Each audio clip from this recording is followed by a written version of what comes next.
Macca's Guides. Hey everyone, Macca here. Welcome back to the Crash 4 playthrough. This is the level Run at Bayou, which in my opinion may be the hardest level in the game. This will also be where we grab our yellow gem, and we're introduced to these time-sensitive crates, so keep that in mind. There was also 6 very sneaky boxes underneath each ledge near the very beginning, and then what we're going to have to do is make our way across the water using these boxes on the right. And on top of these 4 boxes here after this platform is our yellow colored gem. Now we have to make our way back to the beginning, so make sure you do that safely.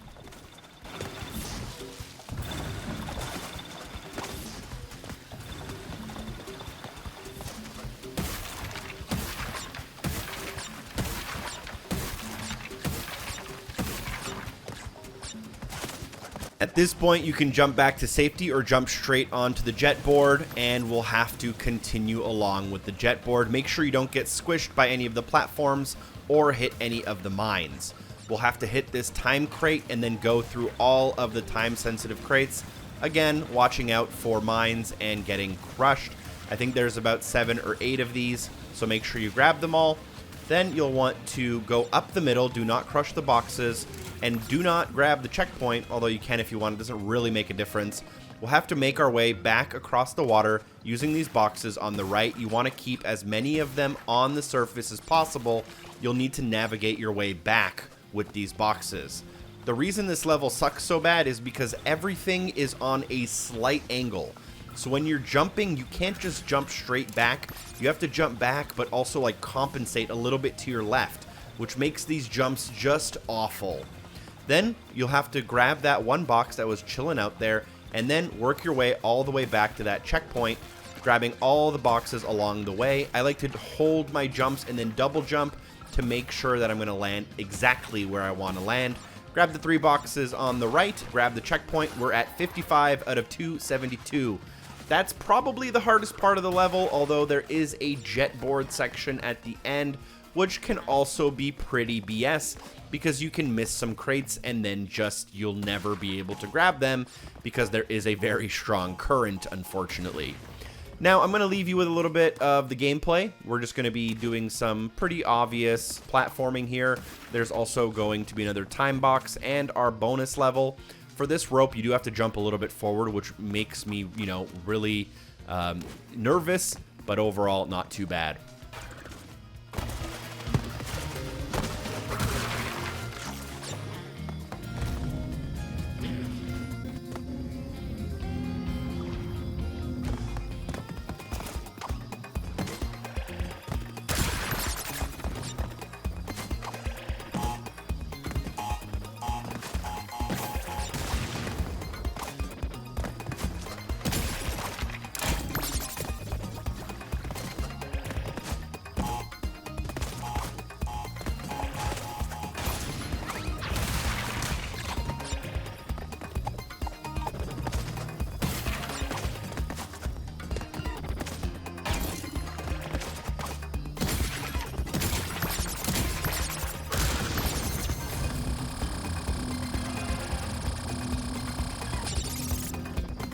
Coming out of the bonus level, we should be at 88 out of 272, and now we can continue.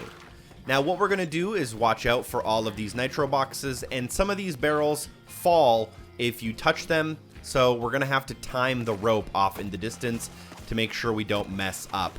There's also another rope here that we're going to have to try to catch along the way, so try your best to time it, although it can be a little bit difficult if you're not careful. I barely made that.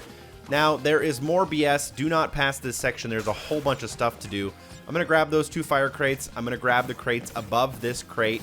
There's another one nice and high, possibly, I forget.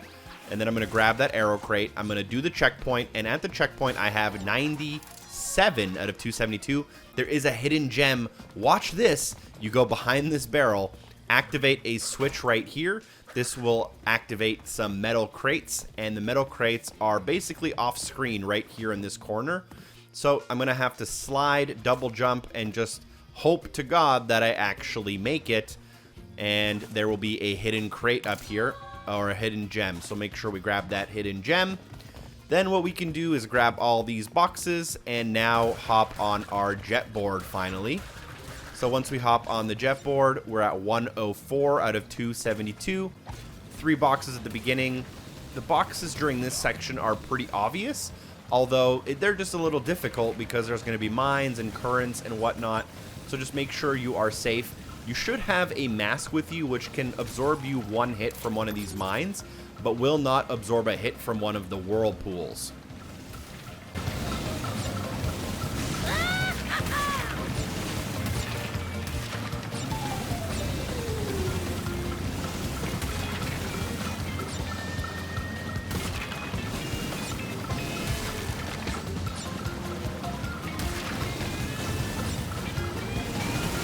Now there is a time-sensitive box with 3 boxes that it triggers. The 3rd box has a really weird hit detection on it, so sometimes I just wasn't able to get it. So you will have to go back down the stream and reactivate that box. I had to do this like 3 times, but I'll edit it so that I only have to do it once for simplicity's sake. But the hit registration on this box is really awful. Keep that in mind, and then continue forward until we get off. There is another really hard section coming up, so good luck.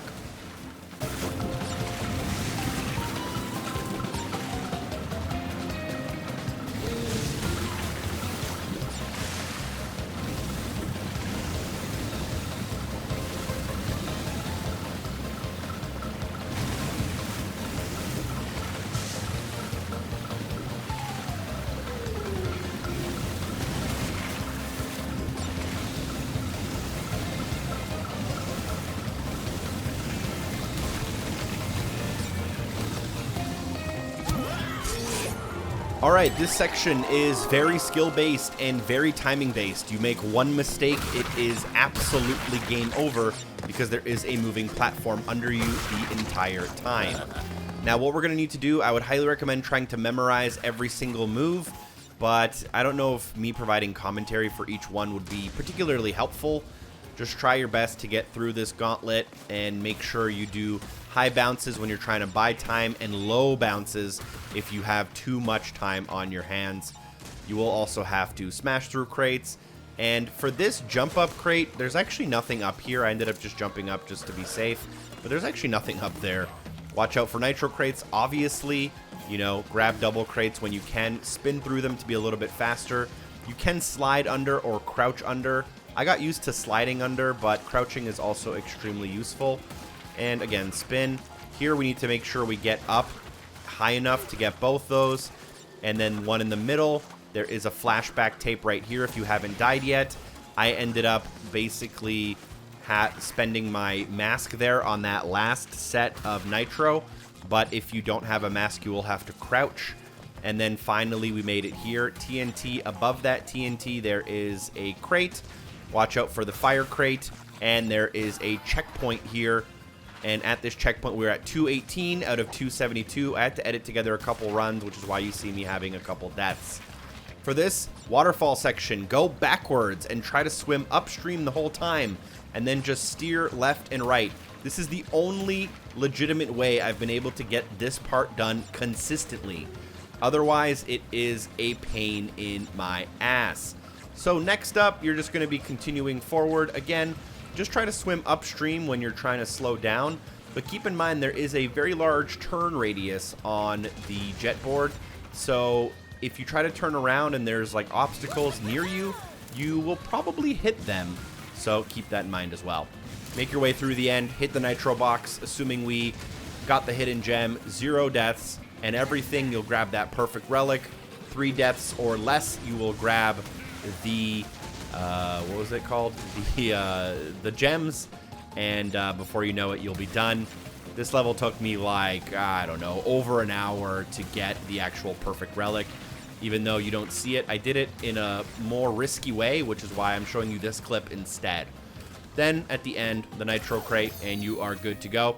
Thank you for watching. I hope you found the video helpful, useful, informational. Drop a like, share the video with a friend. Hopefully I see you in the next one. Special shout out to everyone on Patreon for supporting the show. I'll see you soon. Peace.